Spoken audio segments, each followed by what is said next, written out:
Be a man. Modernists and traditionalists debate masculinity. 150 for a first date, and then you just ghost me. And the next week, I'm like hurting for cash. I'm like, I could have really used that 150. Like, why did I have to? Also, the trade-off of like going on a date and as the man being like, oh, this sucks, I have to pay, or as the woman being like, oh, this sucks. Oh God, oh God, this is gonna be fucking awful. Vice has been doing this like fucking Jubilee ass style content for a minute now. We watched the feminist versus anti-feminist one that was awful. This one has friend of the show Christian Walker involved. Let's take a look. I might get murdered is like a pretty big imbalance. How you guys doing? My name's Krishna. Thank you all for being here and talking through masculinity, what it means to be a man, etc. Obviously, we couldn't fit every man in the country into this room. We tried to get a diverse perspective, but of course, that caveat, we're not everyone. I wanted to start by telling you why this is something that I'm interested in. I have an 8-year-old son, and I'm seeing him absorb what manliness might mean. Uh-oh, he's on TikTok. You know his ass is watching Andrew Tate, bro. He's like 8 years old. Instead of talking about how girls have cooties, he's like, Dad, women are bitches, Dad. Women are bitches, Dad. Thinking to myself, like, what does it mean to be a man? To start, maybe we could just introduce each other. Dad, why don't you have a Bugatti, Dad? To each other. And if you were to describe what it means to be a man or to be masculine. My name is Tahoe. I'm a black man from the hood. When I was young, being a man, you had to be tough. You had to be hard. And now, to me, being a man is a lot different. Now, to me, being a man is knowing when to be soft.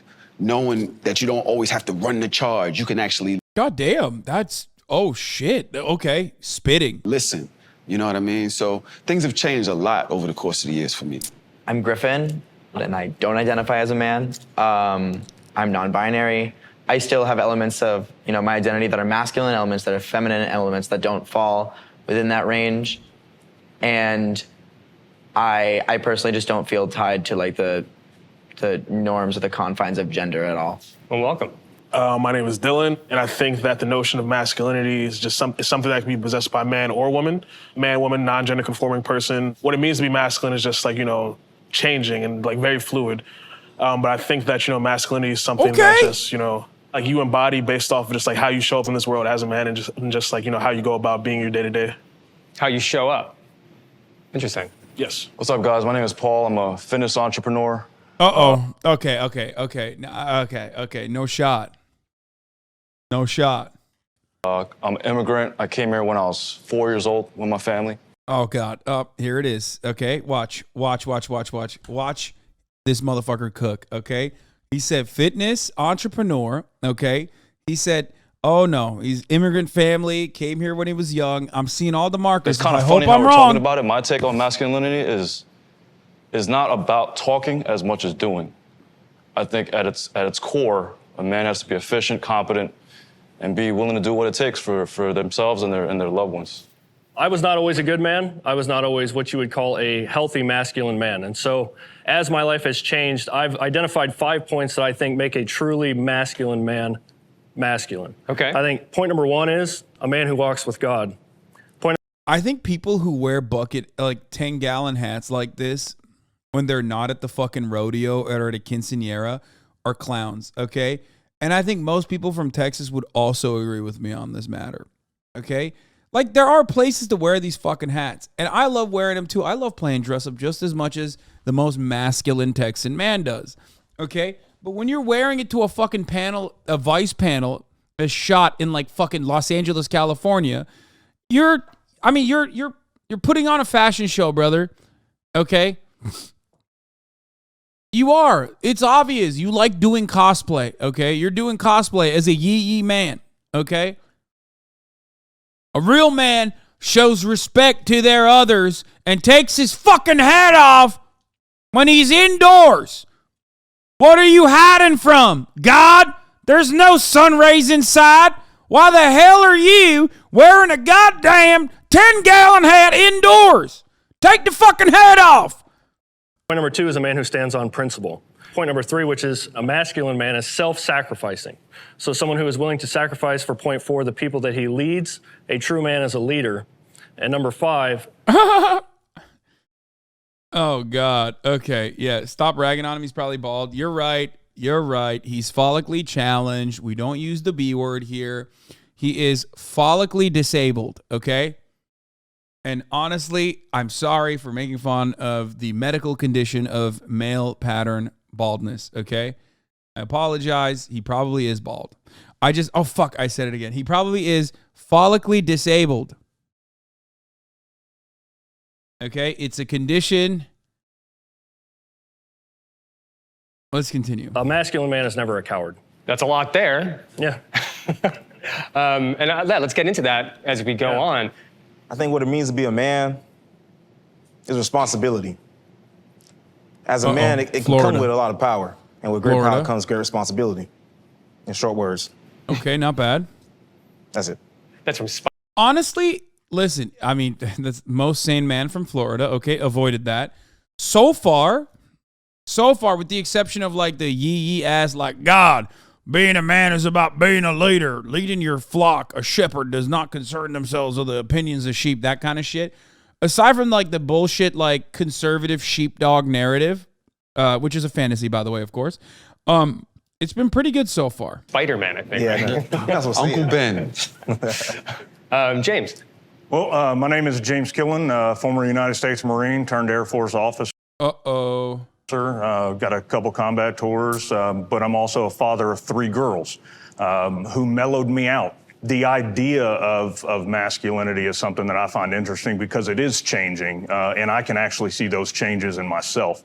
And I think that's one of the reasons why I wanted to do this panel. Thanks for your service. Andre. Hey, what's up? Yeah, men.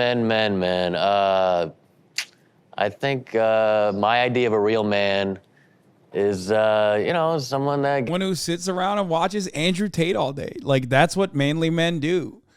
Being a real man is about, watching another guy tell you what a real man is. That's what I do all day. And that's why I'm the realest man here. Gets the job done, and provides and all that. I don't even know what that means anymore, but I don't know. It's changing every day. How do you think it's changing? No, it just seems like everything is changing every day. It's like a new world order, so I don't... I have a hard time keeping up with stuff, so... What the fuck? Yo, dog, what do you mean, brother? What the fuck? Dude, some of these motherfuckers do need to clean their rooms, okay? I'm gonna be honest with you, dude. I'm gonna be honest with you. Like, fix your shit first, okay? Before you start thinking about the new world order, okay? That's crazy. That's crazy. I feel like tomorrow it's going to be something else, and people are going to comment and be like, you're wrong, it's this now.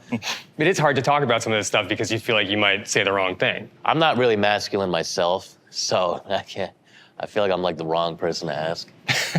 Maybe the right person to ask. Christian. What it means to be a man is to be a adult human male. That's sort of a very formal definition, but I think that might be a good... Oh no, Christian, stop. Oh no, friend of the show, Christian Walker, dude. He's about to come in hot with some transphobia. You know he had to find like an avenue to shove some transphobic takes in. Good place to kick off because there's a lot of talk. Like, that's not. Do you think it's masculine? Honestly, you think it's masculine or manly to just like constantly fucking chirp endlessly about trans people? Even like on the traditional forms of masculinity, which is like outdated, antiquated, silly, stupid. Nobody's like, oh man, I love fucking chirping about trans. That's what real men do. Chirp about trans people all fucking day, brother. You understand? Me and the boys, we're taking the cows out to pasture and we're having a good old yuck. Good old fashioned yuck, constantly thinking about trans penis. Okay? Girl penis, girl dick. That's always on my mind, brother. That's what it's about. Gossiping. Of writing, of research these days that says there's a crisis in masculinity. Is there a crisis in masculinity? And if so, like, what is that crisis? The thing that I see is a lot of deconstructing generational trauma. The be a man, boys don't cry, this, that, and the other thing. And I think that's actually one of the reasons why we see it as a crisis, because we're actually trying to redefine what it means to be a man, and none of us have any idea. I'll tell you what, okay? A lot of people always ask me this. I'll tell you what people think masculinity is first, okay?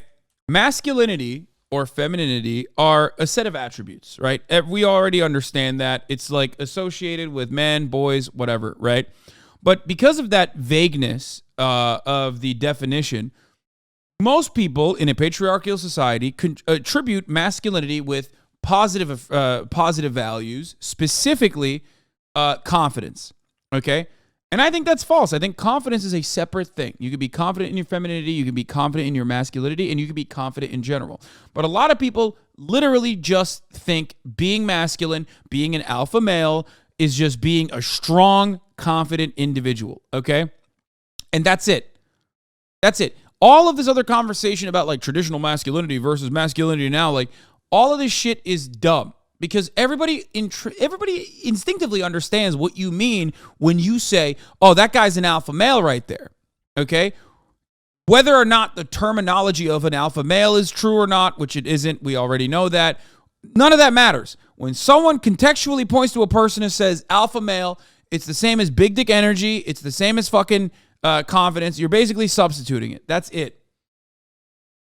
Okay? Because we're just out here trying to be whoever we are. That's right. I think that historically, being a man was rooted in patriarchy and misogyny. And now we realize how harmful that has been over the years. And so we don't really know how to define where we're supposed to be. And I think the reason, as they're saying, is a crisis is because the box has gotten so small for just being, say, straight. Just being a hetero, right? Because if you do anything, women judge you. What do you mean anything? If I dance a certain way, or if I wear my hair a certain way, if I dress a certain way, they go, real men don't do that. Real men don't do that. And which is ironic. He's right. No, don't say he's, no, what do you mean? No, he's not crying. What the fuck are you talking about? He's right. He's saying he can't even be like secure in whatever the fuck he wants to do without people constantly redefining everything to be like outside of this narrowly defined box of masculinity, when he can be a masculine figure, which I think he is. And like the moment that he doesn't fit that like narrow, those like narrowly defined boundaries, which is oftentimes like hyper individualized as well, and like has a wider fucking net depending on who you're talking to, like people make fun of him. And that's, I don't know why you guys fucking immediately jump down his throat. He's not wrong. And so you get scared to move a certain way because you don't want to get judged or outed out of the accepted part of your community. And I think that kind of has us in an uproar, and we don't know where to be. Like, where's the safe place to be for men now? You know what I mean? And it's kind of disturbing. I was what you would call a toxic masculine male growing up. And I had good men that sewed into me, they gave me good advice, but I never found manhood or never understood my place as a man until one day I humbled myself and I gave my life to the Lord Jesus Christ. And I'm telling you right now, walking with God changed my life forever. Yes! Can you define toxic masculinity? Like, I would say toxic. Being humbled by sexy ass Jesus was what my come to God moment, okay? God, I love born agains, dude. Ugh, American politics is fun. It's funny in and of itself, okay? Only made funnier by the existence of evangelical born again Christians, okay? They are fucking awesome. Just like Jesus came down on me, took his veiny cock. It was throbbing. I put it in my mouth and I said, I am servile. I am your pig. I'm your fuck pig, Jesus. And I gave myself to you. And that's when I became a man. Also, simultaneously, being a real man is about being your own man, forging your own goddamn path, but also submitting yourself to God. Masculinity is like what he was just saying, where you're using that leadership role or that aggressive nature in a harmful way to harm other people, to get your way. So the biblical structure for manhood is very humble. It's self-sacrifice. It's not self-motivated, but it is motivated by principle and standing on what's right. So there is a clear-cut vision for manhood in the Bible that I live by, and I think our culture used to live by, and I think our culture has lost its way. I think everybody sort of has a different definition of toxic masculinity. I don't find masculinity toxic in and of itself. Men waking up every morning to the new terms and conditions of being a man. Dating a man who makes monthly photo dumps is wild. This is so good. Exactly. I mean, this is something you see all the fucking time, okay? These are unironically, and oftentimes women, okay, that also have a tendency to fucking believe in weird patriarchal constructs themselves, weird heteronormative patriarchal constructs themselves, who turn around and fucking seriously try to say men have to be in this like weird fucking narrow box. And then other dudes can't even have fun. You know what I mean? If you want to do a photo dump, you do a fucking photo dump. Like, I personally think it's funny. When like there's a lot of TikToks out there where it'll be like men who wear glasses, especially like, you know, circle glasses. Like, what are you doing, you fucking slut? Like, what do you think you're doing? You're out here showing that to the people, you know? How dare you? That kind of thing. I think it's funny. It's funny. But yeah, sometimes the misogyny is coming from inside the house. Of course, because gender norms are incredibly powerful. This is at the heart of transphobia. Gender norms they have to be rigid. They have to be powerful. It guides our existence. It's one of the few things that is not a cultural signifier in the form of commodity consumption that you can point to that makes you you. And unfortunately, for everyone, it's not real. It's not a real thing. It's a socially a defined construct. You know what I mean? It's just made up. We socially decided this is what we're supposed to do. And it has changed throughout time. And periods of change oftentimes are going to have, tumultuous. What the fuck? Why are you as a man drinking lemonade? Fuck it. I'm non-binary now. This shit getting crazy. You changed his name to non-binary lemonade lover.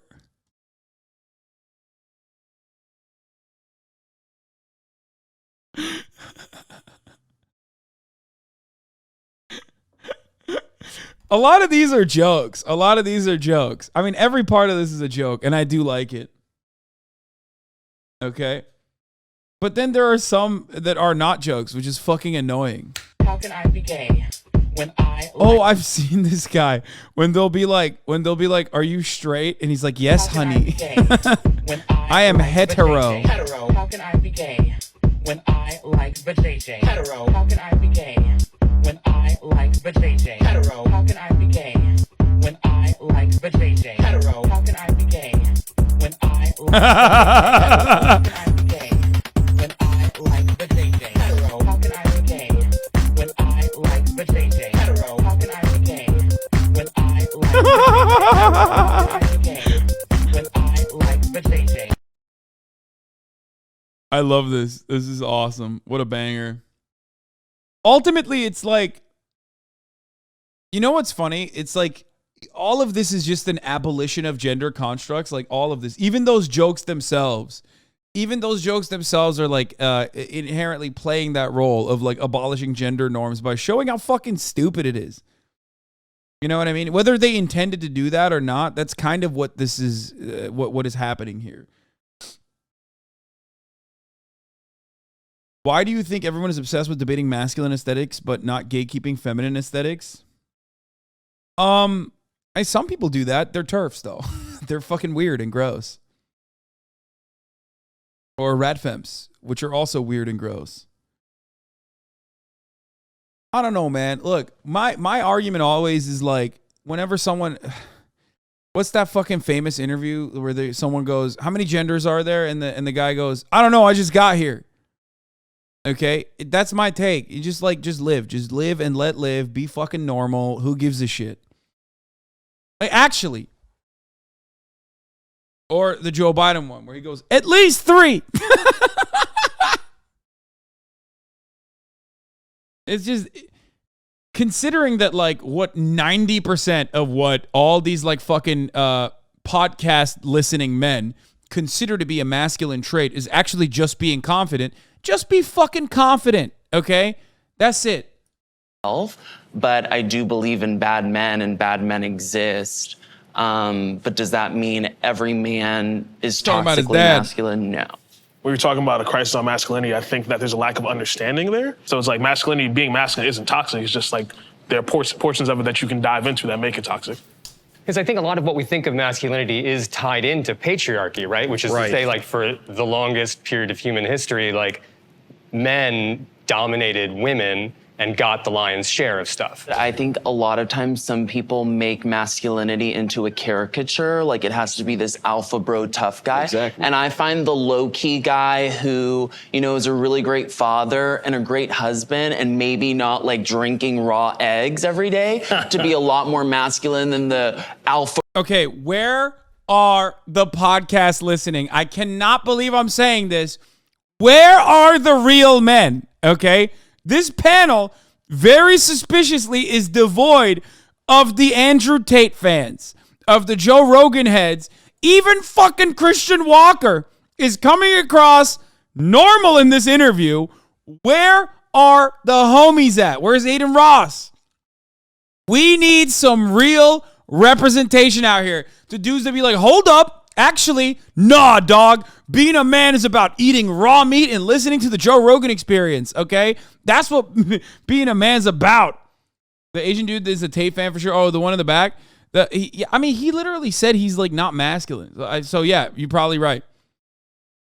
For bro who's going and, like, banging 20 women per weekend and not a responsible man. I find it more masculine to be a good guy. I think that this panel of men is more progressive than the women's panel. No, literally.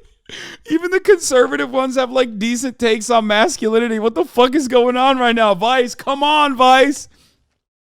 Vice said, no, I don't support all you women. Some of you bitches are dumb as hell. And then he said, no, men on the other hand, they're actually very reasonable. Let's have an honest conversation with some very reasonable and intelligent men here, some of which had different opinions, okay? Some of which do. But also, they will still have a voice here, and they will still say some normal shit. What is happening? Why? Why did they do? How did they do this? Really? They rigged it. They rigged it. They brought like, even Christian Walker has like a relatively decent understanding of like what it means to be like a decent man, okay? He himself might not fit the bill, okay? Or maybe he does, but he certainly doesn't behave that way with his output. His output is like not very decent, okay? Specifically transphobia, specifically the anti-black racism in many respects, okay? That's like, you know, part of being a conservative mouthpiece. But like, even he is like decent here. What is happening?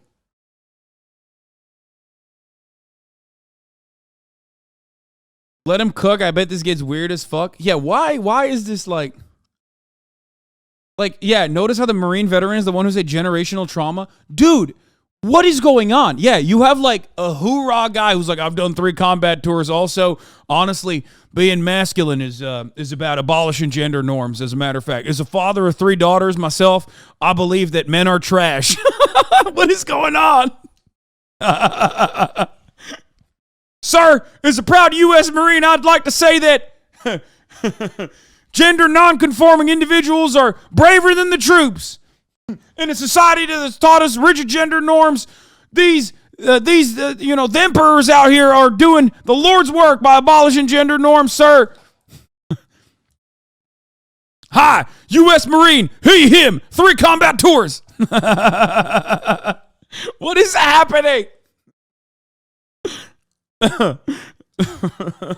Background of this is that we are saying that gender is this like real thing that has real ideas and implications. And Griffin, I'm wondering, as someone who identifies as non-binary, how does this conversation strike you? Well, I think that it kind of becomes like irrelevant whether or not we attribute like having like a good ethical compass to being like masculine. Attributing that to like the gender constructs which we have made up, which are like somewhat pointless, like kind of just feed into needless roles that uphold the patriarchy without even knowing it.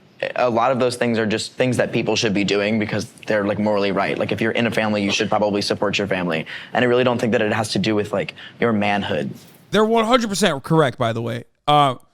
Like I'm going to be shocked if, look, let's be real, okay? As woke as everyone here is, like, I think you still probably understand that the average fucking dude, okay? The average man is not going to focus on the message here and actually maybe focus on the messenger themselves a little bit more in this circumstance and probably even, like, not listen to it. But maybe I'm fucking wrong. Let's hear it. Let's see. These guys are pretty woke so far, okay? These characteristics that we're talking about are baked into an old system of domestic life. I think that's actually where we... Cowboy hat clocking them like, dang, they, them look kind of like Daisy Duke. Stop. Listen, maybe I'll take you back to the pasture if you know what I'm saying. Maybe we'll have a little Jake Gyllenhaal style. Maybe we'll have a Jake Gyllenhaal style action sequence at the tent at night. Them Colorado nights get cold in the mountainside. Got to use whatever you got at your disposal to make sure we got body heat. Body to body. I can't quit you, I tell you. In the middle of the night, I write haikus. You're wearing boots. I'm wearing boots. Meet each other halfway. We get toxic masculinity. Like, none of us can really describe what it is, but we can see it when it happens. So we learn it, right? Yeah. This is something we learned from the world. It's something we learned from, like, TV and shit. And it's maybe something we learned from our dads, too. Tell me about your dad. I'm a first-generation kid. My dad is from Guyana. Grew up in very humble beginnings, poor family. First time I remember my dad telling me he loved me was when I was 17. And he was like saying like he was proud of me because I was about to graduate high school and things like that, you know. I'm appreciative of all of the other things, you know, being present as a provider, but in terms of like, you know, the conversation piece and like, oh, I want to talk to my dad about, you know, sex or something, or I want to talk to my dad about, oh, this person broke up with me and I'm feeling pretty sad about it. I didn't have those conversations. So like emotional language as part of like how you talk to your dad. Yeah. Okay, this is crazy. This is 10 minutes in and like I have no notes. I'm losing it. What is going on? This panel is doing some fucking agitprop, okay? The female panel was awful, dude. 10 minutes into the fucking feminism, anti-feminism panel, it was already like bedlam. I was losing my shit, okay? This is crazy. This is like wholesome. They're all going to go get a beer after this. You know what I mean? With the boys. Manhood came solely from my relationship with God. It didn't come from my father. It didn't come from the good influences around me. Is God a man? Yeah, and God is a man. And God is a father. And he's a good father. He's a perfect father. And so I think there is a clear definition of manhood where I guess that's where even the fitness entrepreneur's like, all right, dog, you're being fucking weird right now. Chill. In the room. I believe manhood is clearly defined by God. It is the perfect example of what a man should be. Christian, I see you nodding your head. I grew up in a divorced home.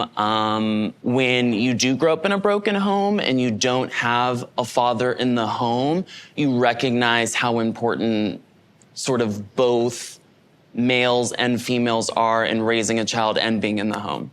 There's a balance between, you know, masculine energy and feminine energy. Absolutely. And I feel like there's both within everybody. And so there's a balance that with masculine energy in itself that I think a lot of people have trouble trying to like reconcile within themselves. Like, yes, being a man, you work hard, you take care of your people, but you got to be able to have that emotional side too, which is where the feminine energy comes in. Y'all just like triggered something in my head when y'all was speaking about having both in the home. To me, I didn't really have it there. And it made me feel a way, but I think that I always wanted one. And so I wound up at a certain age going outside and trying to find what masculinity was outside. And so I went on the corner and there were 20 of us on the corner and none of us had dads. We were all messed up. And so we all taught each other the wrong way to love, to be loved. And then I think in society, there's way more people like that. And a lot of kids who don't have fathers in the home, excuse me, you're good, man. look for that father in the world or in a different way. Yeah. This is a very real issue that many of you already have seen the consequences of, and the consequences are Jordan Peterson, Andrew Tate, and the like. Literally, people who are routinely fatherless behavior in men manifests itself. Like, I know the age-old meme is like, oh, you're fatherless, you became a stripper, you became a sex worker or whatever. Fatherlessness in men leads them down the podcast pipeline. Okay? That's it. Fatherlessness in men lead them to look for male role models, and they think Joe Rogan is that male role model. They think Jordan Peterson is that male role model. They think fucking Andrew Tate, which is the worst iteration of the three, their positive male role model, is terrible. Be on the lookout. Yeah. Well, first, I think that attributing proper family values to a heterosexual couple with children is just not effective. I think that it's obviously a hetero. Also, for the record, yes. Before we continue on with this, obviously, it doesn't matter. When I say fatherlessness, it's mostly just a product of not having positive male role models in someone's life. But that doesn't change the reality that you can still have positive masculine role models in your life. You can still, almost all children born into a household with two parents are still going to have an incredibly healthy development in comparison to a child born into a single parent. Most of that is about disposable income and not necessarily about not having a man or not living in a male-female partnership in the home. That's not it at all. More so about disposable income. You still need positive figures though, positive masculine figures, certainly, but that can still present itself in a lesbian couple or some shit like that. It's not you don't need a man. It doesn't work that way.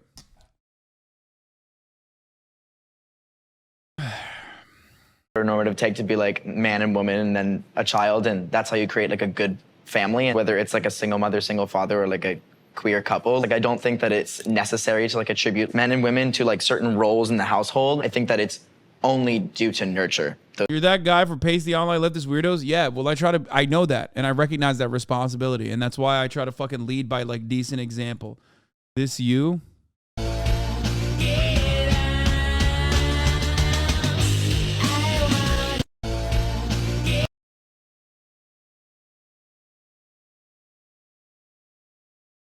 Another way that fatherlessness manifests in men is by, posting this kind of TikTok in the timeline.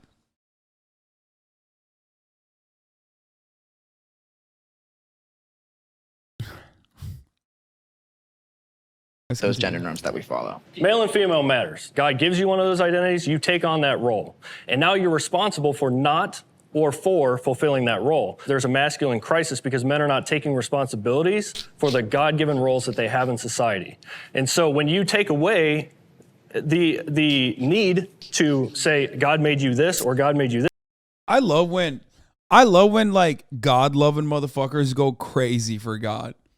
Because nobody wants to hear it. One of the main components of why people despise liberals is because of how fucking sanctimonious they are, okay? Let's be real. Liberals love being so fucking right. They love presenting themselves as the moral arbiter of truth and justice, and they're so sanctimonious, and it pisses people off. Everyone's like, nah, fuck that. Shut the fuck up, bitch.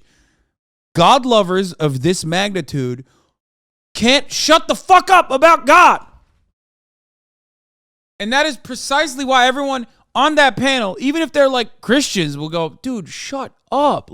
Jesus fucking Christ. You are just relentless. Shut up. Oh my God. Now you don't have to take responsibility for not fulfilling what you were called to do. When you do that, you also take away other things that somebody else may do. If I have a woman or a partner that wants to take on certain roles and I say, hey, those are my roles that God gave me in society, now I'm suppressing that person. At the end of the day, we're all human beings. You define who you are and how you behave under God. That's what God gave us, free will. But also, I think that the religious beliefs should not be used to dictate how other people identify or how other people live their lives. Humans need predictability, and when we put each other in these boxes, it gives us the opportunity to make decisions quickly.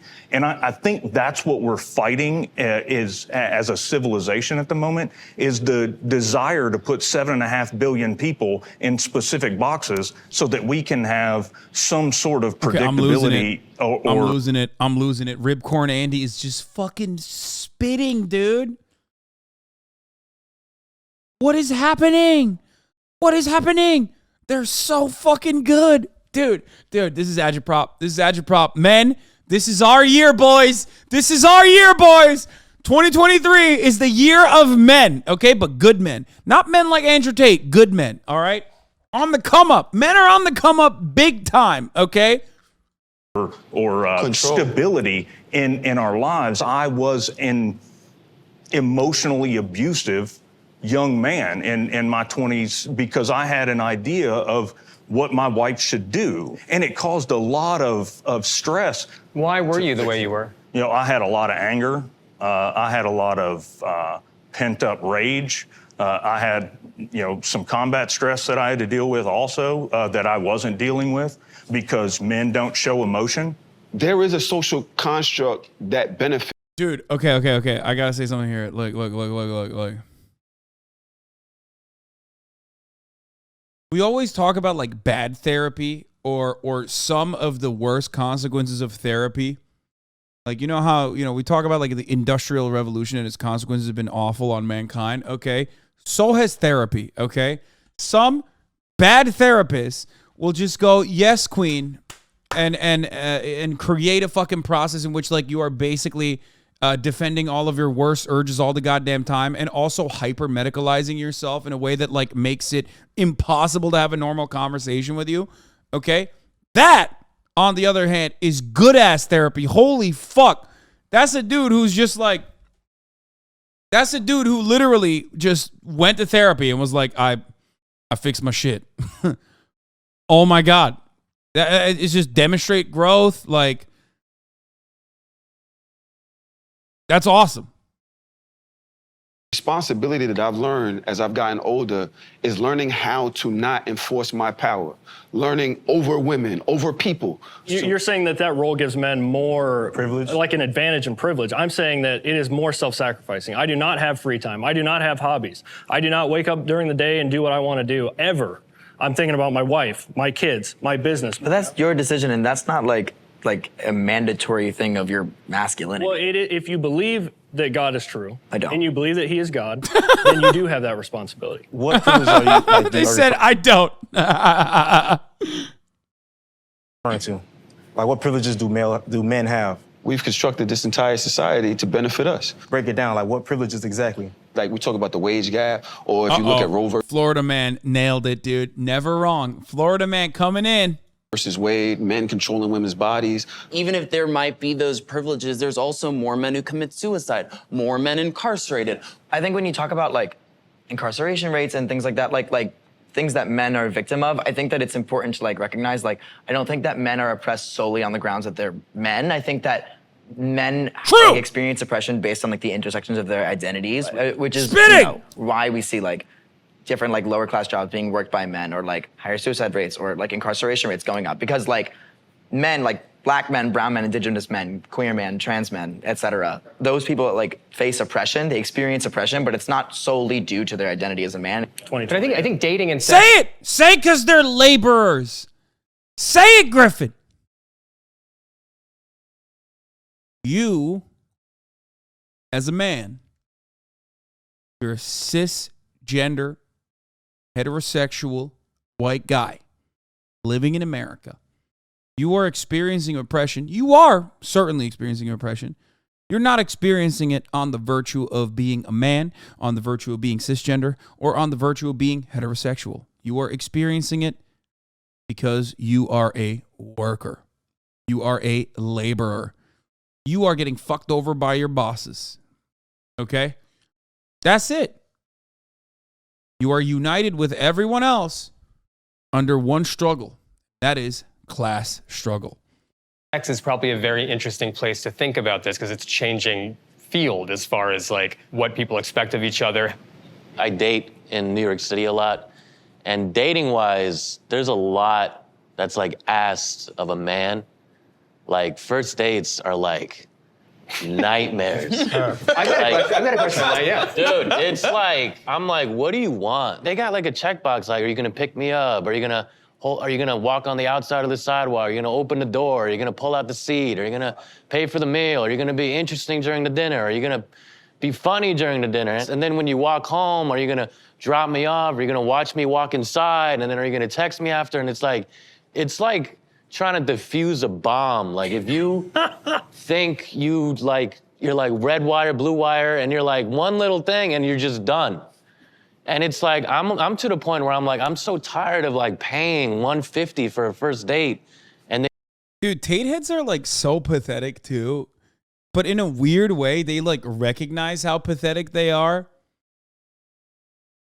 You know what I mean? Like, bro, that is first skill issue, okay?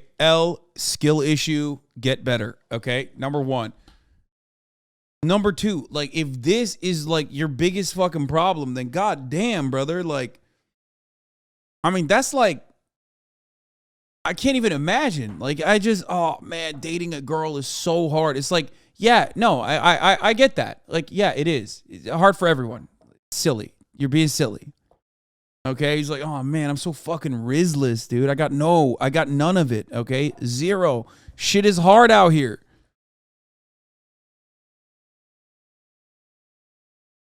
It's crazy. Like, what the fuck's supposed to happen? If you look at it like it's a narrow list of checks that you have to like check off a box, like, yeah, you're gonna always have a hard time.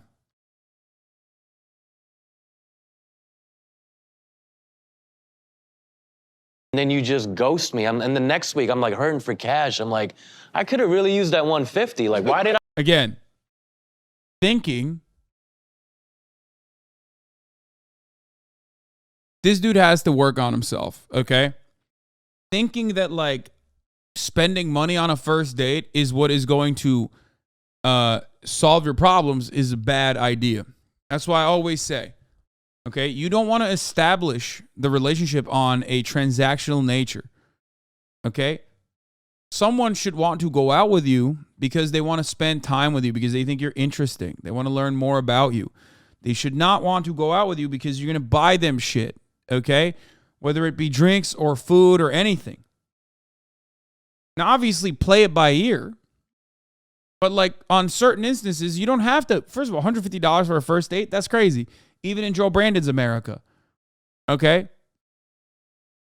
Google cheap date ideas. Put it into ChatGPT. Okay? Do it. Here. Let's look. What is it? ChatGPT. I've never actually used it before. But here, let's try it. Oh, fuck. I have to log in with an open AI. God damn it. Okay, someone Google ChatGPT that has it and go and write into ChatGPT, you know, please, can you give me cheap date ideas in New York City for someone who is fucking however old you are? Okay? Put it in there. You'll get ideas there if you can't figure it out on your own.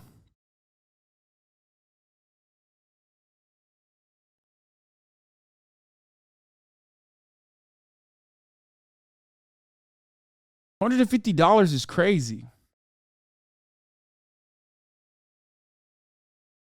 Also, no, it isn't, dude. $100 is the bare minimum at least, and she's going to look at you like a loser. You are not a good source for dating advice. You are a model. Man, you are so fucking silly, dude.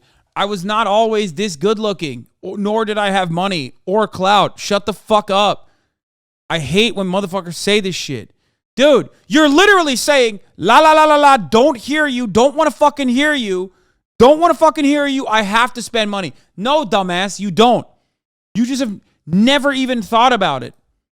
If you set the footing, okay, as a fucking pay pig, if you set the footing as a goddamn pay pig, that's all you're going to stay, a pay pig. So keep oinking, 31-month subscriber. Okay? Stop. You literally are cucking yourself before you get to the fucking date. What are you, the Democratic Party? What are you doing? You already are operating on the expectations that you have to pay for a date. $100 minimum. No, I'm not talking about how much dinner dates cost, dumbass. You're missing the point. It should not have to be that. The Metropolitan Museum of Art is fucking free. Okay? It's free. Literally free. You don't have to. They say like, oh, it would be nice if you give some money, but you don't have to if you don't want to. Go to a fucking park. I get pussy, my guy. I'm trying to help people that could be on what? I'm trying to help people that could be on the cover of GQ. What?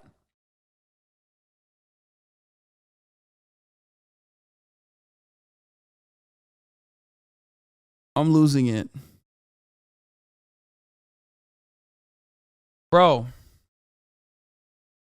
Go on a bike ride or walk around the city. Exploring a new area on foot or by bike can be fun and an inexpensive way to spend time together. Have a DIY spa day. Do facial, manicure at home, and relax together. Volunteer together. Many organizations looking for volunteers. You can spend time together while helping others. Attend the free event in your city like a concert or comedy night. There it is.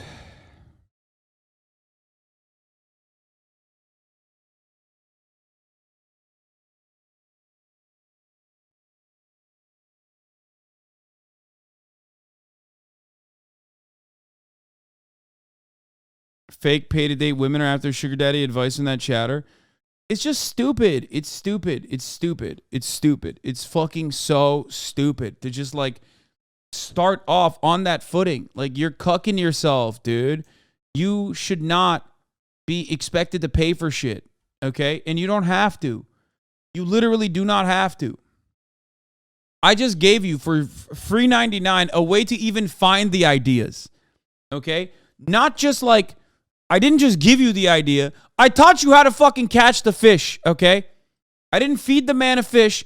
I taught you how to fucking fish right now. I gave you where to find an unlimited pool of free ideas on what to fucking do. Stop thinking that you have to pay. You are starting off on the wrong foot. Relationships should not start off transactional in nature. Who gives a fuck? If you're confident enough, you can let it ride. If the other party's expectation is that you have to pay for my fucking meal and you have to take me somewhere nice and expensive, then that's not a good person. That's not for you. If you're not the sugar daddy, if you don't have the finances, then why the fuck are you going after sugar babies? A good person, a good partner for you is going to say, oh my God, I would love to go on a date where we visit the Metropolitan Museum of Art. There you go. Literally, ChatGPT gave the same suggestion I did.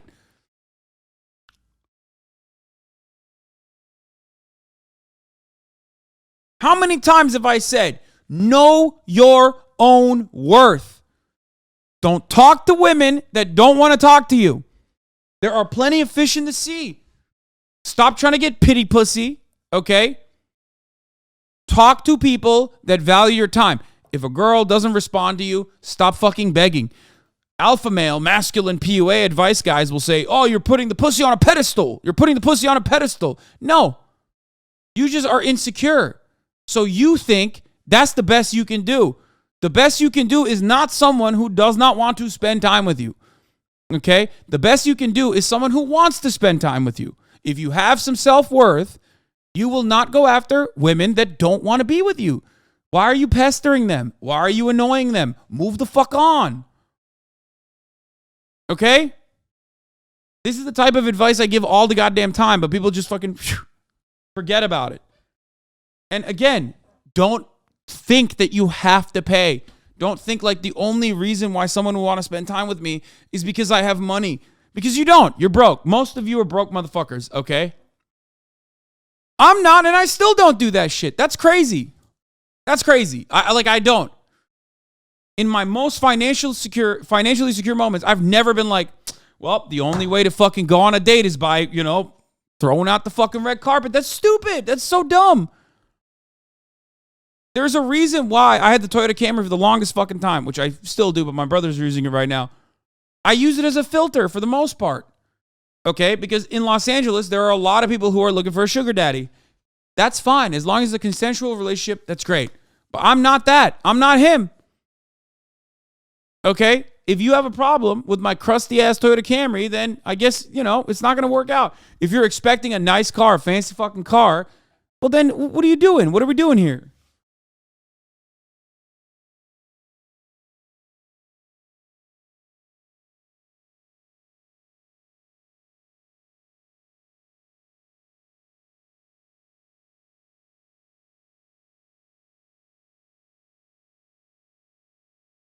Chad is missing the point that guy's issue isn't that he was paying enough for the dinner. It's that he thought women were crazy for wanting him to be interesting. Yeah. That's what you do when you feel like you have nothing else. It's the saddest thing. Motherfucker living in New York City and pays $150 for food. Bro could literally go to anywhere that has a hairy Italian and it has a 65% chance of being good. A 65% chance of being good.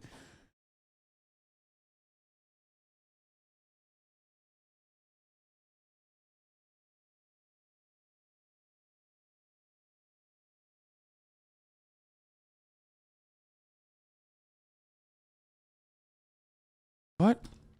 This guy, bro, he's hitting the ancient tomes. Amount of body fat men have to lose to be considered attractive as in 1010 when compared to women is crazy. I know thin people get an upper hand, but a guy to be hot has to be shaped. It is pretty sad. Even Amaranth was talking about this earlier today. I believe she has a good perspective on the feminine side as well. Or are you going to say she has a biased perspective? Like you literally went in, crafted a narrative, found supporting evidence from Amaranth. Is this a copy pasta? Am I answering a copy pasta? Like this is a joke, right? Please.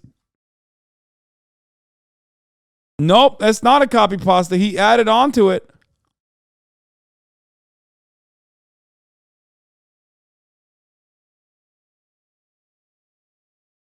Bro, what's up with my 22-month subscribers? Like, oh my God, I have like 2-year plus subscribers out here being fucking behaving in crazy ways, dog. What is happening? Please, guys, you're embarrassing everybody.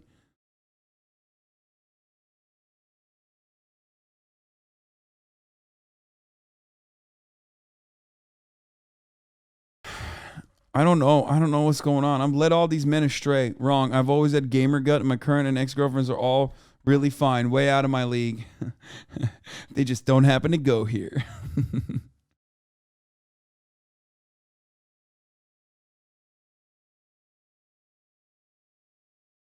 I have to, you know what I'm saying? Like the trade-off of like going on a date and as the man being like, oh, I'm this kidding. sucks, I have to M-Hud is the pay, man. or as the woman being like, gotta oh, pee, this I'll sucks, be I back. might get murdered, is like a pretty big, imbalance.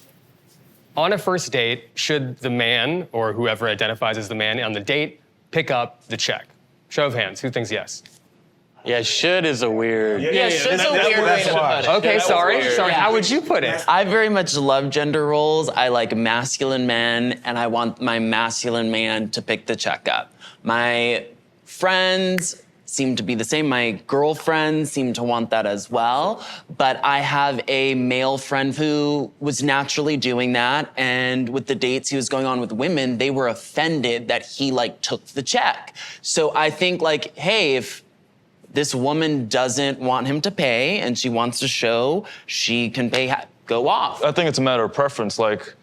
If someone picked it up for you, you develop a kind of rapport, respect with that person, so be it. If the other person, the woman you're with doesn't want that, then maybe it's not the match for that person. So I think it's dependent on the situation. I think that there's such a thing as financial abuse.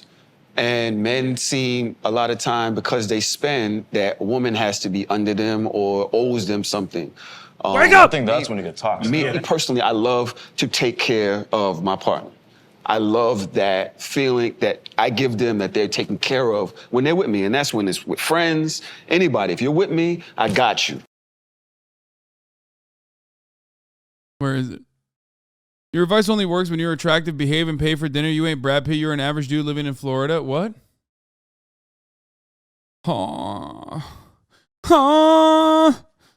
Copium. Dudes will literally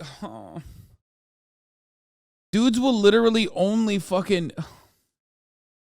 Dudes will literally grab on to anything they can to say, no, it's not me, okay? It's not me. I can't change myself. It's not that I'm insecure, even though everything I'm fucking channeling through this anonymous chat forum is that I am literally the most insecure man on the fucking planet. Okay, but it's not that insecurity that is like, riding me to my core. It's actually because I'm just not attractive. It's because of this. It's because of that. No, man, you are the problem, but it's not your fucking looks that's the problem. Okay, it's your lack of belief in yourself that you can change certain things, and it's your blind. It's your blind spot to just any kind of issue that you might have that you need to work on, okay? Holy fuck.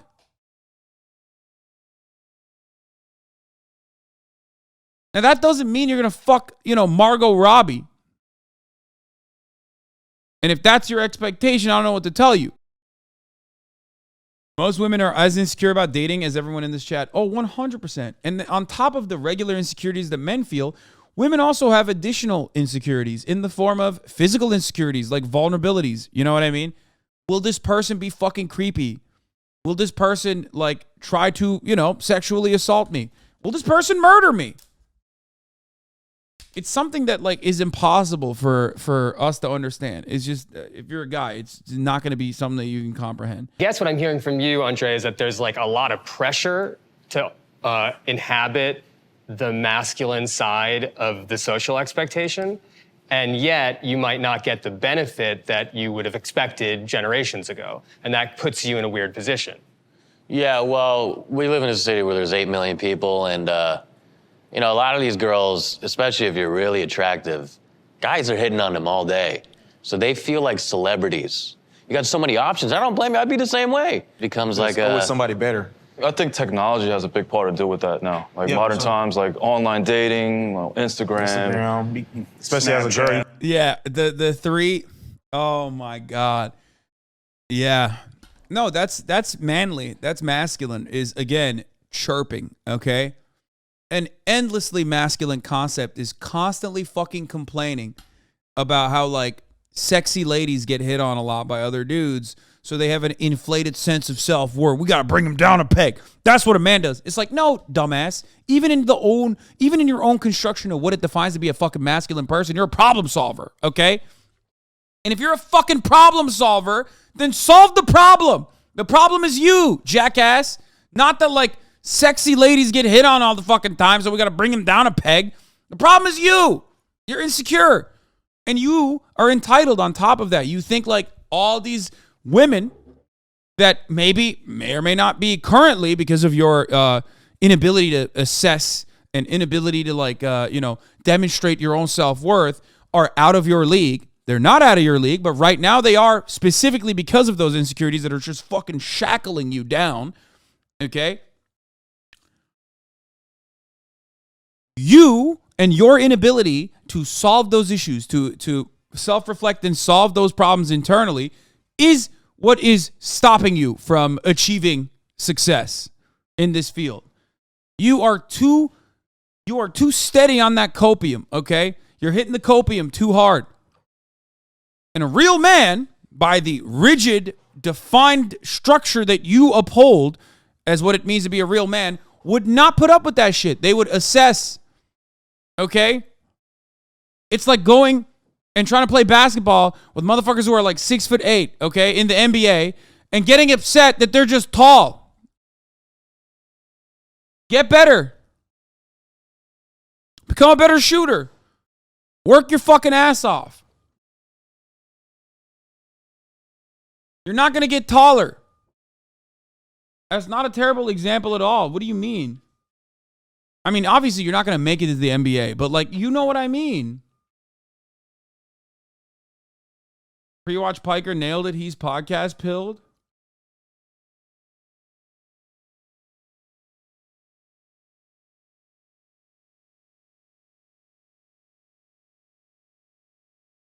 Can't just be better. Can't just say be a better shooter to men. No, man. You learn. You learn to work with your strengths, and you learn to avoid your weaknesses. Okay? Also, attractive women that get fucking hit on all the time unironically are not in like they don't have a sense of entitlement. Is the opposite.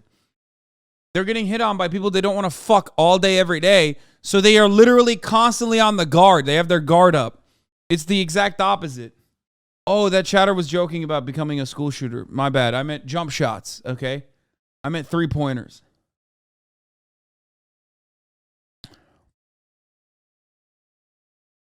You're going to have 30 DMs a day. Oh, poor women. Yeah, I mean, it is. Yeah, it sucks. If you're constantly fucking fielding people that you're not interested in all the goddamn time, yes. And they're being weird as fuck, especially because most dudes demonstrably are rizzless and don't know how to fucking navigate through the space and have a sense of entitlement. They end up coming across as toxic. And yeah, that creates a sense of like additional insecurity, vulnerability, and a fear that like the next guy is going to be fucking weird and ruthless to you as well. Yeah, the DMs. You know what I'm saying? Swipe it up on your picture. I think that's a big reason why it can be tougher for some men. Not successful. I think what he's saying is there's a toxicity to femininity as well. There is a toxic side to both genders.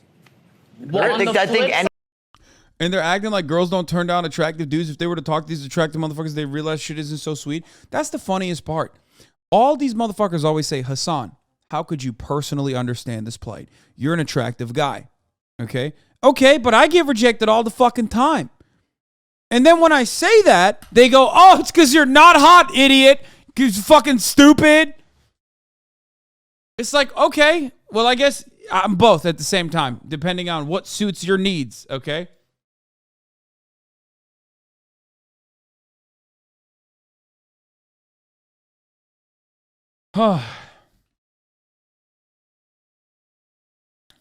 Anybody can be narcissistic, but I think that it's like weird to randomly attribute that to like women in New York because they're being complimented all day. There's a term that's called absolute power corrupts absolutely. So, but that is look, even the most even keeled, masculine, confident minded individual still ultimately is like falling into that trap that like, yeah, some women just like get this crazy sense of self-worth, this inflated ego, okay?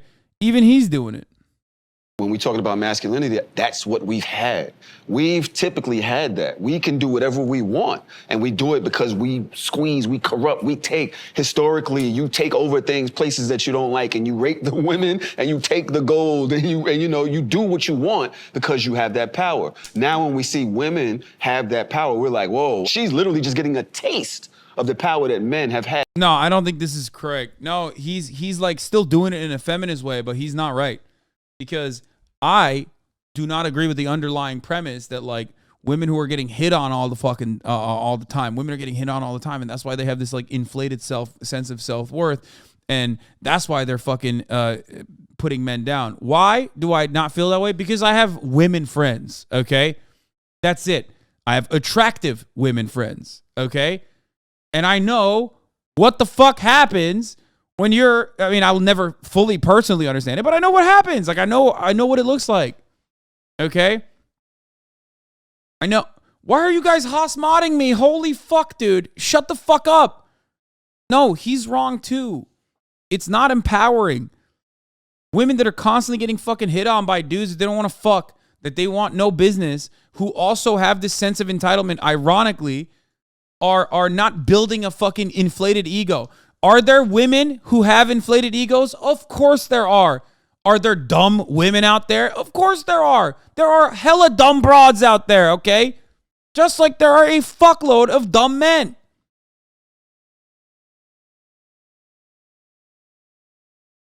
But that doesn't mean all women are a certain fucking way. You have to be able to recognize like, okay, is this person just like ego Andy? Or maybe the reason why they're like hyper defensive or not, responding positively to my advances is because either A, I'm just not the guy, or B, they're getting hit on a lot by dudes that they don't want to fuck. And dudes respond weirdly. So now they're just closed off.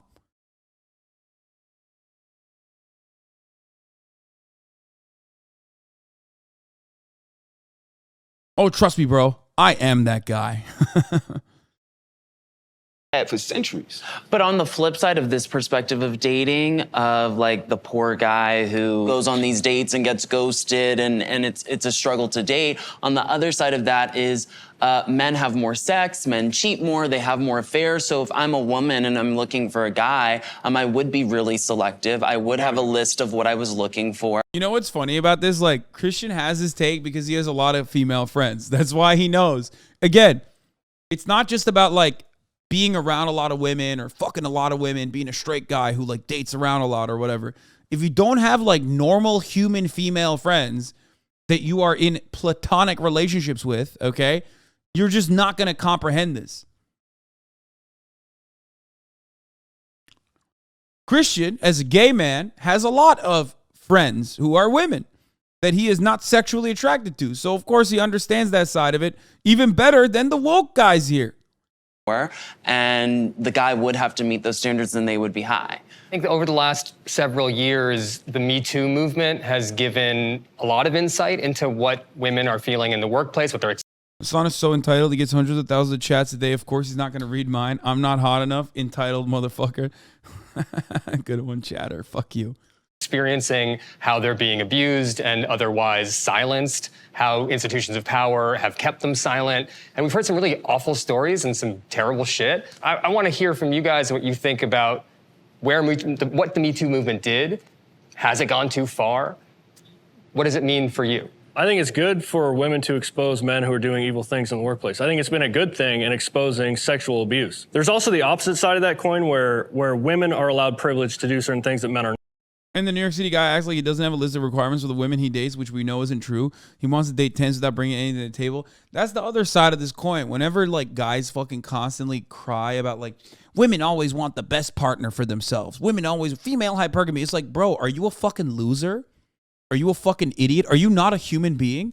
Are you saying to me unironically that although beauty is in the eye of the beholder, you personally are looking for someone that you do not find attractive to you? Because attraction is a personal concept. So you're literally telling me you want a bad partner, okay? You want a partner that you're not attracted to? Shut the fuck up. Of course everybody wants the best possible partner that they can get. It's so stupid. Like, yeah, of course, you have preferences, they have preferences. What the fuck's wrong with you? Shut up. Nobody's out here being like, nah, dude, you don't understand. I love frumpy ass, ugly ass women, dude. That's my favorite. It's like, that doesn't make sense because you might consider someone to be ugly, but another person is going to find them beautiful and attractive, okay? That's how this shit works. So you can't personally be like, nah, I want someone who literally is just ugly. I want someone who I am physically repulsed by. That's who I'm going for. I as a guy. But these bitches out here, they're looking for hot men that they find attractive. How dare they? It's so dumb.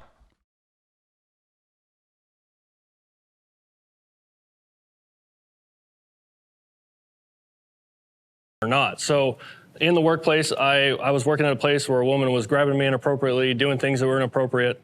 And when you bring that up to your coworkers, you know what they say? They laugh and they say, you should be excited, right? So if a man is sexually abused, the stigma totally changes. Well, I don't think Me Too necessarily is what prevented people from believing you in your story. And your story is valid, I'm not here to suppress that, but I do think that it's worth noting women are far more likely to be victims of sexual assault. You just experienced a little bit of weakness that women feel most of the time. When we're talking about constructs, you guys are saying we need to deconstruct masculinity. I'm saying there are unequal biases with both genders. When it comes to it not necessarily being as viewed as valid, it happens to be the case because of other men, though. You know what I'm saying? Other men are. That's all. Whew, goddamn, they're so good. Bro, 21 minutes in, no notes, okay? I've mostly just spent my time yelling at chatters who don't fucking understand fundamental lessons that these men are laying down. Men are good, dude. 2023, men are so back. The boys are back in fucking town, baby. What is happening right now? What is happening? 21 minutes of this video and no notes. people that downplay that, and that's where we come back to the talk of, patriarchy and things like that. Was put in place by men and is enforced by men. And I went for a walk to get dinner last night, and I walked several blocks because I wanted to check out a few things, and it was dark. Not a single time did the idea that I would be physically or sexually assaulted cross my mind. Not a single time. I can imagine that doesn't really work out for women. It comes down to biological differences. As a man, you're more likely to be able to have more of a chance to fend off someone attacking you. As a woman, not really. So that's why, we have things like mace and tasers or having a gun. Is it something about it's hard to admit that you're a victim? Yeah, for sure. And to complain about it. People look at you like, remember Terry Crews? He didn't get his nuts squeezed and shit. Right. It's like, why didn't you do something? Why'd you let him? Look how the world ridiculed him. Oh, you ain't do nothing. Like, oh, you a bitch. So we as men, especially guys that grew up in super masculine houses, we don't really like to admit weakness. Well, and it's in our language, right? Like, don't be a bitch. Like, don't be a pussy. Right. Like, it's very real. We internalize that. Yeah. That's all examples of like toxic masculinity. Like, it's never to invalidate somebody's experience, but like it must be obvious that like these are rules and roles enforced by men and created by men. Well, and toxic masculinity and power kind of go hand in hand. I mean, we're talking about peanut butter and jelly. You know what it is? I think sometimes we got to go to work, and like if we're caught complaining about it, we're like admitting weakness. It's like you're not a man. How does that feel? It doesn't feel great, but that doesn't stop me from doing what I need to do. If you talk about a little bit of pressure that goes with it, yeah, there's a little bit of pressure. If you can withstand it, you become a successful man. But what does that have to do with being a man? Like, surely like a woman can do all those things, so why even attribute it to your gender? That's a good point, but I think also, if you're talking in terms of biological differences, generally, men are more logical, right? More reasoning, more factual. I disagree. Okay, that take in and of itself is illogical. Like, so you just betrayed your biological predetermination, I guess? Is that what happened?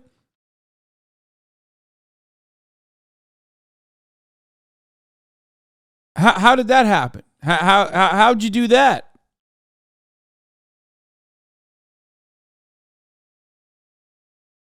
There is no scientific backing for that whatsoever. I just think it's a commonly used stereotype. I mean, I'm So not. I just maybe talking about, okay, you guys can say that. I think more about me. Like, I'm more of like a logical, factual-based guy. Like, I have emotions, but, I don't. Except for what I just spat out, which is fine, I guess. Sometimes we all have our moments. Don't let that deter me from what I need to do, like my reasoning. Do you talk with people about your emotions a lot? I mean, I have friends. I have close guy friends I can talk to. You do? Yeah.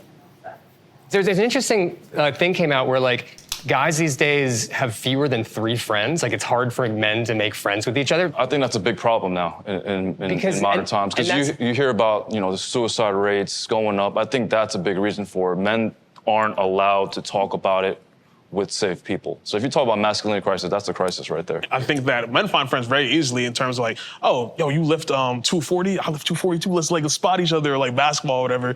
But I think that we have superficial relationships in those friendships, in which like it's very like surface level, like coming back to what you're talking about. We don't talk about feelings and things like that. That comes back to how, you're brought up and how like boys are taught in certain ways, how we go about talking to each other and how we go about expressing ourselves. How much of this is men putting ourselves in a little box? I can tell you, I wouldn't have shared my emotions with people when I was younger, but I have people in my life now who I feel completely comfortable sharing my insecurities, my vulnerabilities, how I'm feeling. That ends up being one of the reasons why men end up with limited friends. Because, I mean, how many people can you actually feel like you can be open and honest with? But there's something holding people back. Yeah, and I think it's us. I think we're doing it because we're putting ourselves in this masculinity box, if you will. I think that vulnerability for men oftentimes is viewed as surrender,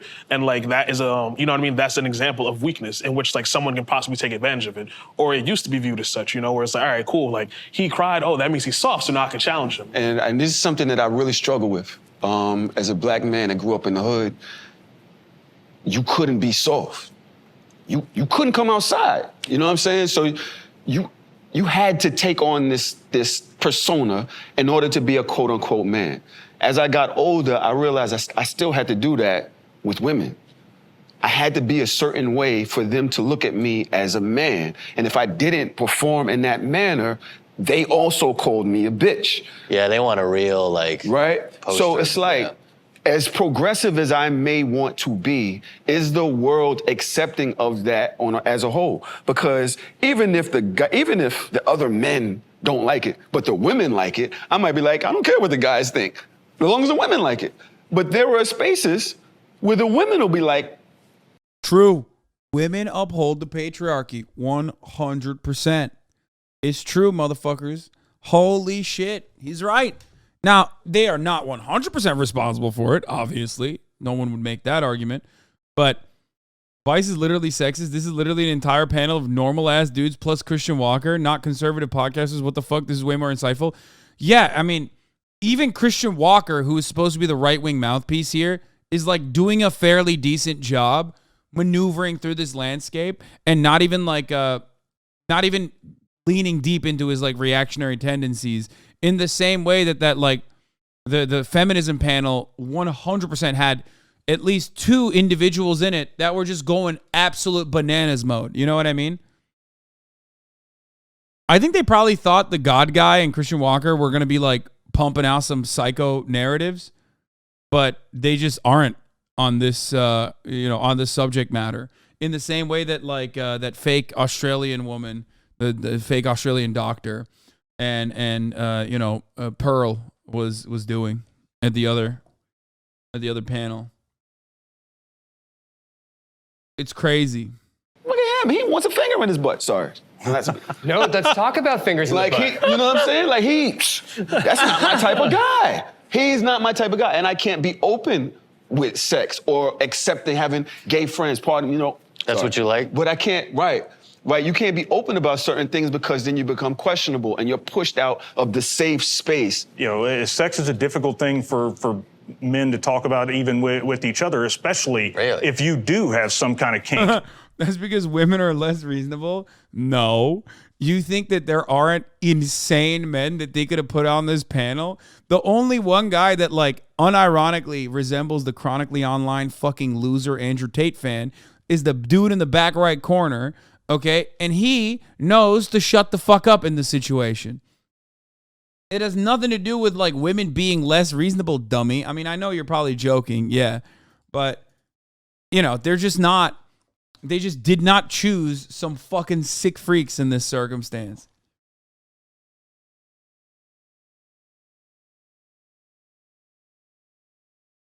Because you're not allowed to be vulnerable. You're not allowed to be weak. You're not allowed to fail. And a lot of people that, when you say the suicide rates, you give up because you have nowhere to turn. I kind of disagree with you on the fact about that pressure is causing. I think it's more the lack of support and guidance for a lot of guys. Like, they don't know where to turn. Like a lot of guys, suicide, I think, is like when you lose hope, right? So they just don't have hope.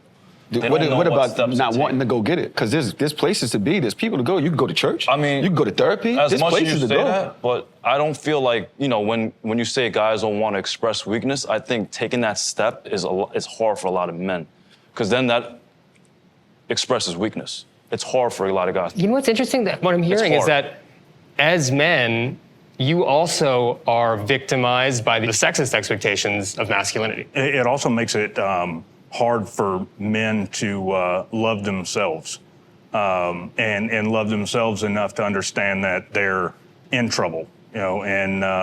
I know that's something that happened in my life. It was before I did finally go to therapy and get the demons out that I needed to get out.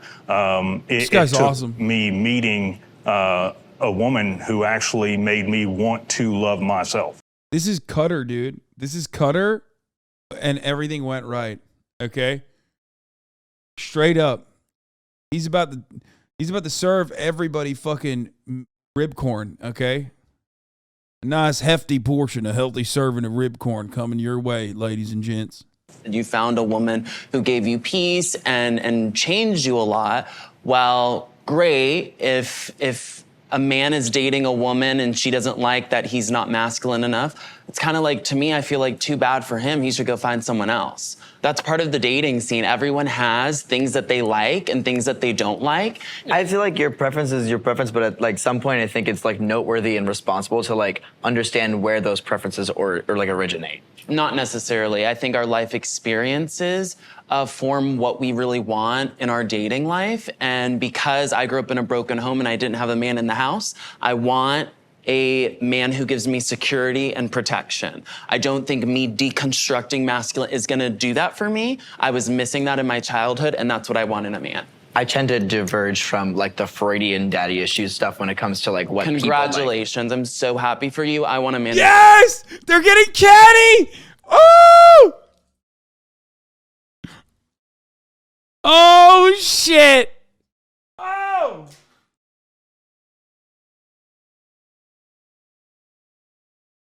I like this. I like it. By the way, surprising, but like, I don't even think Christian Walker said anything like all that wrong. I can't believe I'm saying this. Yes. Like he was like that was like a reasonable disagreement for both people to have. Like it wasn't like across the board crazy. It gives me security. Thank you. I think Freud. if I'm with a woman and the bad dates I've had is when I'm like talking about my problems, I'm complaining about something, I'm not gonna see that woman. If I'm projecting more strength and I'm more charismatic, I'm positive, I'm probably gonna see that woman. So I think as much as like guys, you know, you want guys to be vulnerable, that doesn't work a lot of times. And I think it just comes down to that. That's what I'm saying. That's what it is. Like, that's what I'm saying. And it sounds like a lot of you are saying that's wrong. I'm Yeah, not saying and that's it's wrong. like- I'm not saying it's like- wrong. I think it is what it is. I just think that society teaches you have to be a certain way. Wait, I missed it. What was it? I fucking wasn't. I'm not gonna see that woman. If I'm with a woman and the bad dates I've had is when I'm like talking about my problems, I'm complaining about something, I'm not gonna see that woman. If I'm Wait, what? Bro, he said if I can't fucking trauma dump on the first date, like, you know, you're not for me.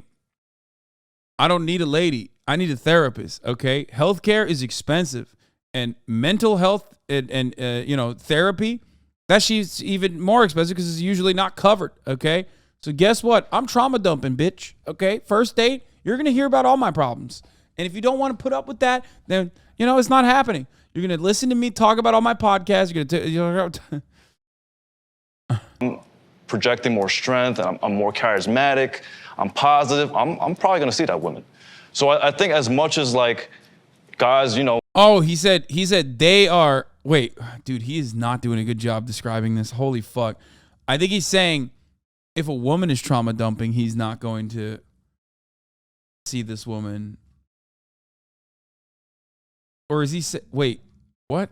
Thank you. I think Freud. if I'm with a woman and the bad dates I've had is when I'm like talking about my problems, I'm complaining about something. Oh no, I got I'm it not right. gonna see that woman. If I'm projecting more strength and I'm more charismatic, yeah, women expect you to be strong is what he's saying. But yeah, if you're trauma dumping on a first date, yeah, no shit. Like it's not gonna work out. That's not a good date.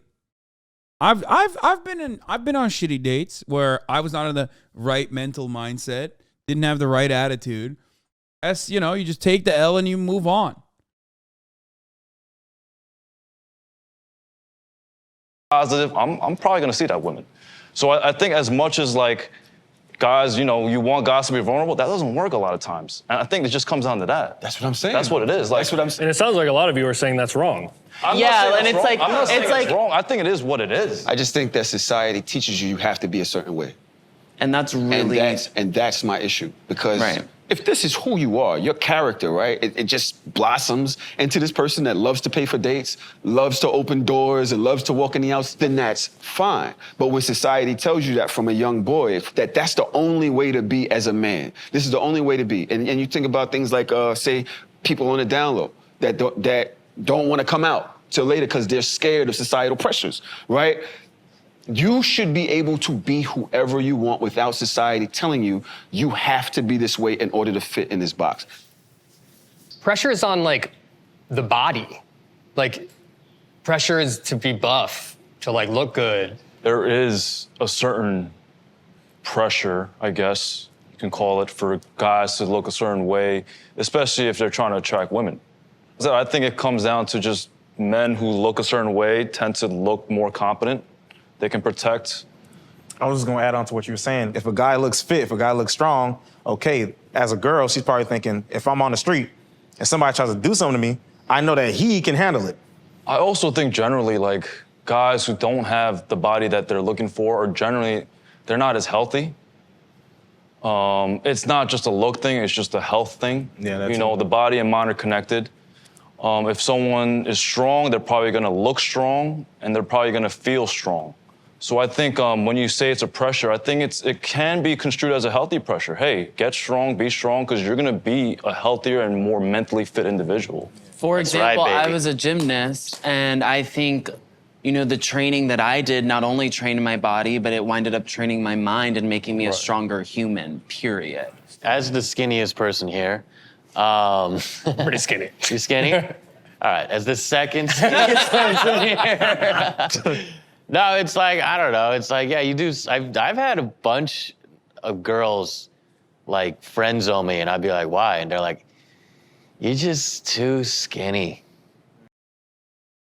I love this guy, dude. He's so dumb. What? Dude, what?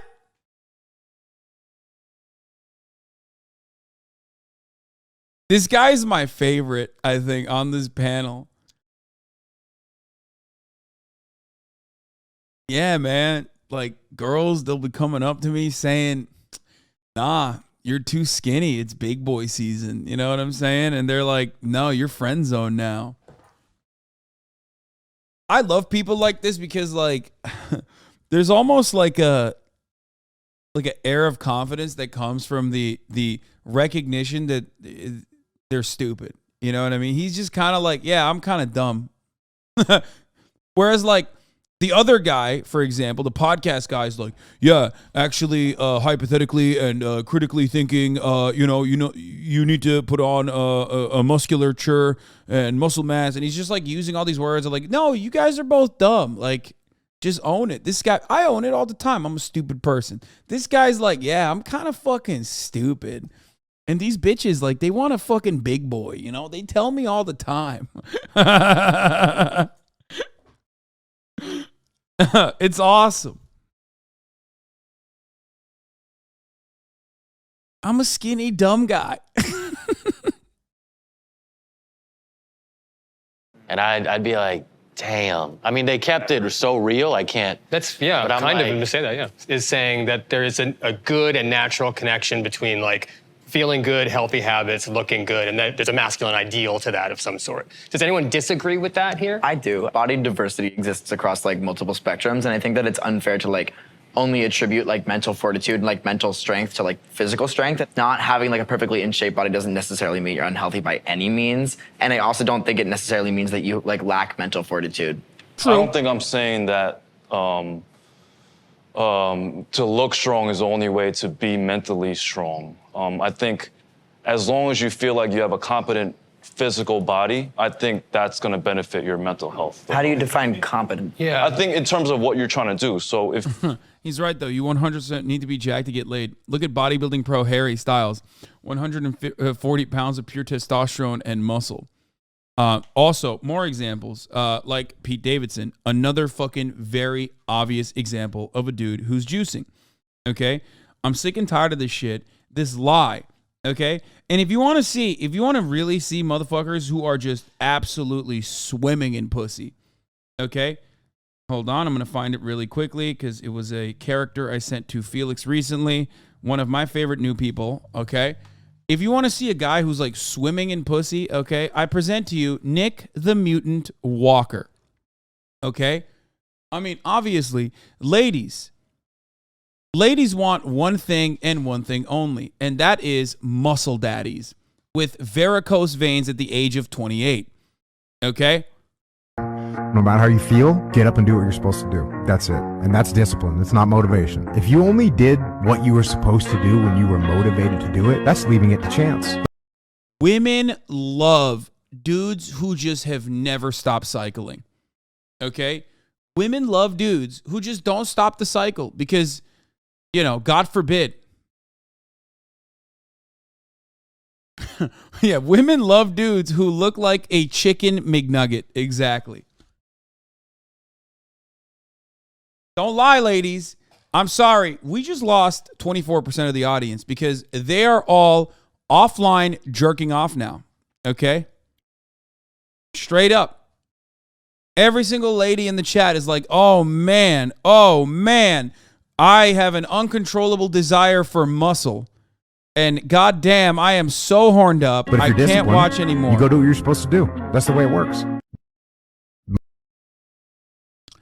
Listen, this man has reached a body type specifically designed to, I mean, he went so far that even dudes probably don't look at this guy and go, that's crazy. This guy goes, you need to tone down the PEDs. Unfortunately, you're not going to see 40.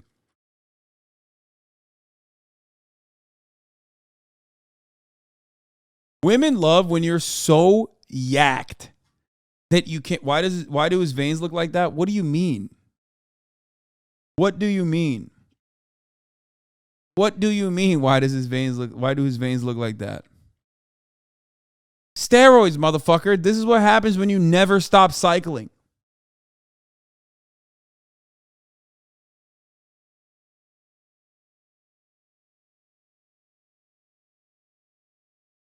Like never, ever, ever stop the cycle.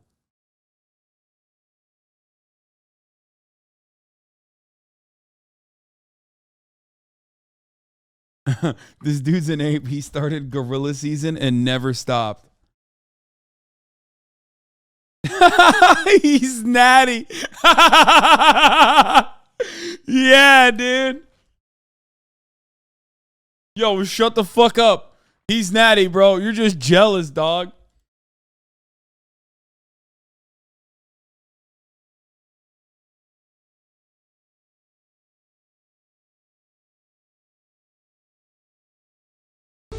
You are an uncommon breed. I think this is the video I sent Felix. You know, you have to know within yourself.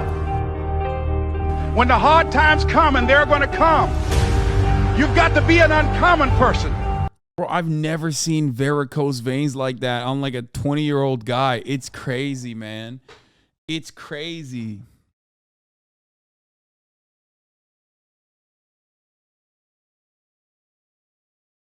The only thing I'm jealous of is that because he has so much muscle mass, he probably needs to eat like fucking 4,000 calories a day just to keep that shit going, just to not atrophy, and that would be pretty fire. You know what I mean? Are you a student? Like, why does he still have a good hairline? Because some dudes are blessed with that. Also because he's very young still. What are your endeavors in life? Me? Yes. I'm a student athlete. Okay, what kind of sport? I'm a springboard diver. Okay, do you train to do springboard diving? Yeah. Okay, and do you feel good when you train and you do well on the springboard? Yeah. I think that's what I mean.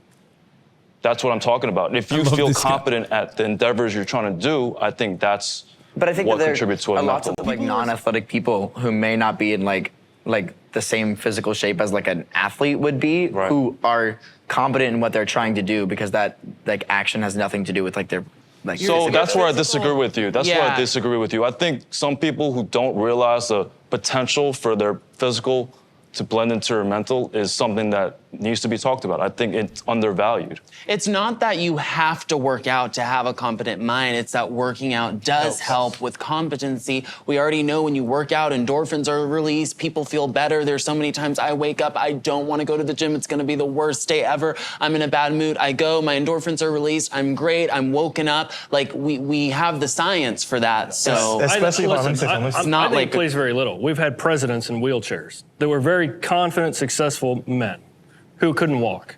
And so I'm going to say that it doesn't define you as a man. I think there's always But is there societal pressure to be in shape for men? I don't. I don't like when I'm having sex and my stomach like is over her butt or whatever. Like I want to eat less, but nobody's like, yo, you're fat. We've spent all this time like deconstructing masculinity and all these things, but then it seems as though if a woman or someone dating says, hey, I want a swole guy, suddenly it's like, sorry, I don't think that's a societal pressure. That's what that woman wants, and she's entitled to have. But that. I also, you know, I have body type. Yeah, I agree with preferences. that. Like I'm not gonna say what it is, but there's certain girls where I'll go on and I'm like, you don't really have what I'm looking. I don't say that because that's the dick, but in my head, I'm just like, this isn't gonna work. So I it's think one that's thing to have fair. a preference and another thing to make like a sweeping like conclusion and then like broadcast it everywhere. No, people are entitled to date their preference. Because when you look at statistics, they say that, what is it, like 70% of CEOs are over the size 6'4", for example. Oh, let's go, dude. Yes, let's go. Short rights.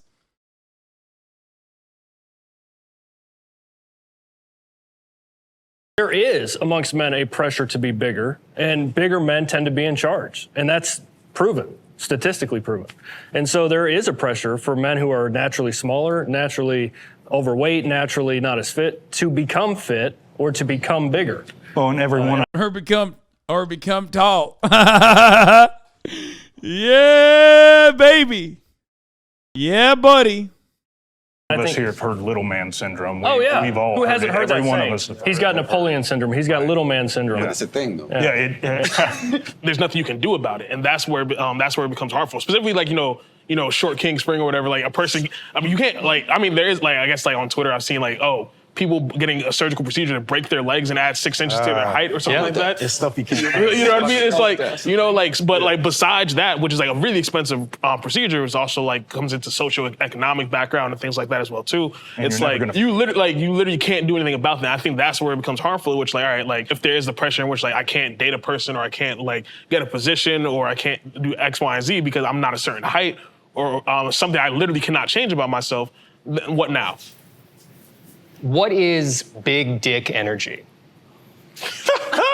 It's when confidence crosses the line of arrogance. That's exactly. People have told me I have BDE. You have BDE? Yeah, people told me I have BDE. You didn't. No one has told him that. But he does have a level of confidence. No, he does. He does. He has a level of confidence that comes from being being aware of his stupidity. You know what I mean? No, he's funny as fuck, dude. He's just he's so funny, dude. He's just yeah, dog, I'm kind of stupid. I'm kind of a schlub. I ain't got no money. I'm broke. No, it's awesome. In that back room. Not to show off. Right? Even he said, look at that. I think BDE is just a confident man. I don't think it's an arrogant man. I don't find arrogance to be big dick energy. I find it to be insecure. If you're arrogant, you're trying to I don't. There's no I find it stage. so odd to equate somebody's the size of their genitals to the quality of their character. What? That's nobody's There's a lot business. of odds. It's more of just a metaphor. I don't agree though. Yeah, for confidence. But then then it comes back. Now we're getting into a deeper conversation, which some men see a value based off the size of what they're carrying between their legs. You know what I mean? Yeah. So that's why the conversation of big dick energy comes into place because people feel as though a man that's more that's packing more down there. Bro, this is literally gender theory. What the fuck is going on? You brought a bunch of fucking Normans in a room and they're literally assessing value attributed as a consequence of the patriarchy or patriarchal expectations and how what cultural gender norms are and how that ends up harming men. What is happening right now? What the fuck? This is literally CRT. You know what I mean? It's more one, they're better in bed, they're more confident people, they're exuding a certain energy. So that the stereotypes. So the stereotypes associated with having a big dick. It's a lack of a need to overcompensate to society because you're adequate. You know what you got. You walk with confidence because you can tell when somebody's putting on because they lack in certain ways. And men, me, and people I know, equate manhood and masculinity to their dick size and how much money they got. It's yo, you feel more confident. And sometimes that kind of stuff bleeds into violence. And you see that in domestic violence situations, men are like the perpetrators of that by and large. There's something wrong with masculinity when it becomes violent. 100%. I also think because of testosterone and a number of different things, men are inherently more violent. But being able to control it, that's Yeah, we should important. teach It's being able to self-control. control That's where the Yeah. responsibility comes in. Yeah. I think you hear the whole saying like it's better to be a warrior in a garden than a gardener in a war, and I think there's a lot of wisdom behind that saying. Oh, Jordan.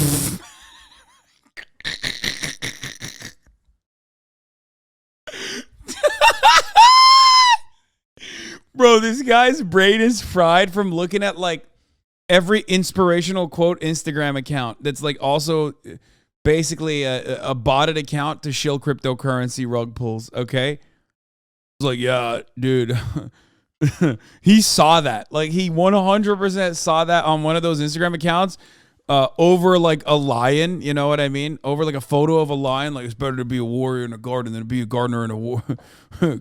Be a gardener in a war. That's right. Yeah. It's just, dude, just please. Which, yes, you are incredibly correct.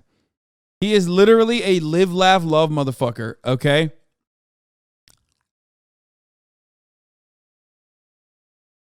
He is. That is the male version of live, laugh, love. George Orwell said people sleep peaceably in their beds at night because rough men stand ready to do violence on their behalf. I think that's a big thing, but the key is to be ready, to have the ability, and also the humility and the confidence to not use it unless it's absolutely necessary. I don't think we teach boys that enough because I think promoting violence is extremely toxic. Is there something inherently violent about masculinity? Inherently violent? I don't think so. No? I don't think so. If a majority of men were bad, evil, violent, a lot of us would not be sitting here today. Okay, we'd still be in the Stone Age. You know what I mean? That's why I kind of push back against that idea that inherently men are violent, inherently masculinity is bad, is violent, because I don't believe that that's true. Why do you think that such a vast majority of mass shootings are done by men? I think that's a mental health issue. I think that, and this is why we're talking about men in crisis. Yeah, because men are more willing to do what they have to, to not do what they have to do, but to take action in terms of that. And that's how we talk about this, men in crisis. A lot of those mass shooters are males because a lot of males, they don't know how to have an outlet or to find outlets to talk about what their issues are. That's what it comes down to. We know that these mass shooters, most of them are white males. We know that. So when I talk to a lot of white males that have traditional values, say, or maybe a traditional upbringing, they feel like they've been made to be the villains of society. And so I feel that pressure a lot of times. I feel like, hey, like when we're having this conversation, even I hear words like patriarchy, traditional society, right? So I feel like I'm being put in a box and made to be the villain. And I hear this from a lot of white males. I feel like I'm the bad guy. I feel like I'm the villain. So maybe at some point, mentally, they're breaking and becoming that villain. They're becoming. Yeah, dude, that's why. Men are going Joker mode.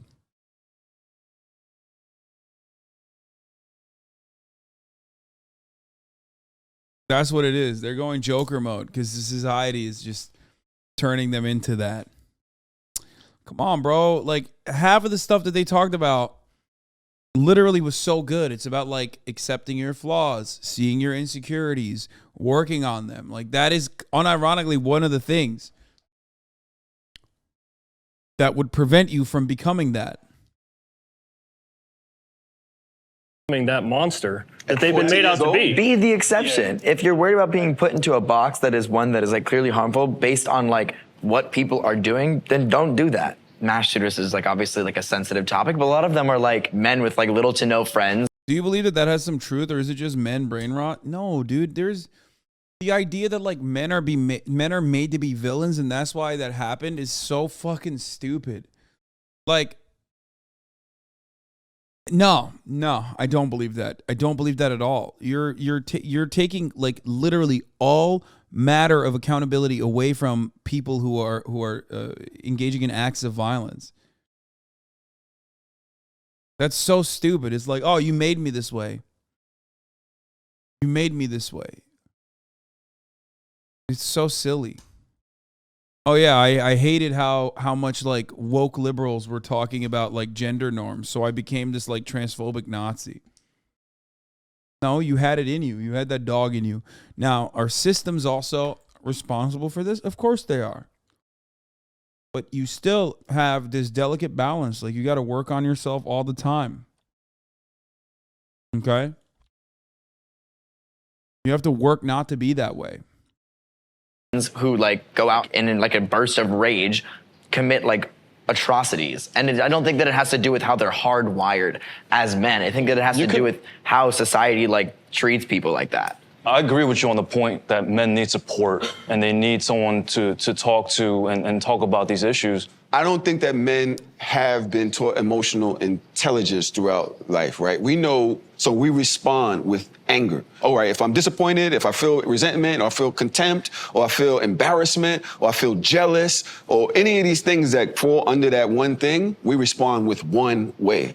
And if we learn how to communicate better, if we were able to say, yo, you know what? I resent that you spoke to me that way. Or, you know, I feel jealous, you know, of whatever. If it was okay for men to express those things, we wouldn't feel a need to just go, you know what? Fuck you. You can take any two 3-year-olds. You take a 3-year-old boy and a 3-year-old girl. I have 2 girls. You know, their first instinct is to lie to me, to manipulate me, to say their sister said this when she didn't. I have a friend that has all boys. You know what they do? They throw a fire truck at your head. Bam. That's a natural response. That's not a learned behavior. They're toddlers. Oh, that's totally a learned behavior. Yeah. And you Yeah, give that's- kids that's a only learned like behavior. cars and gun and G.I. Joe action figures and give girls Barbie dolls. Like you I don't think you could say it's one or the other. I think there is some interplay between both. Thank you guys for your honesty, your like willingness to go to uncomfortable places, willingness is to not debate one bad. another. Yeah, I'm interested to see like what sticks with me like in days to come after our conversation, because I think so many things were raised in such sort of a diverse perspective group. Thanks for having us. Thank you. So nice to meet you. Yeah. That was not bad at all.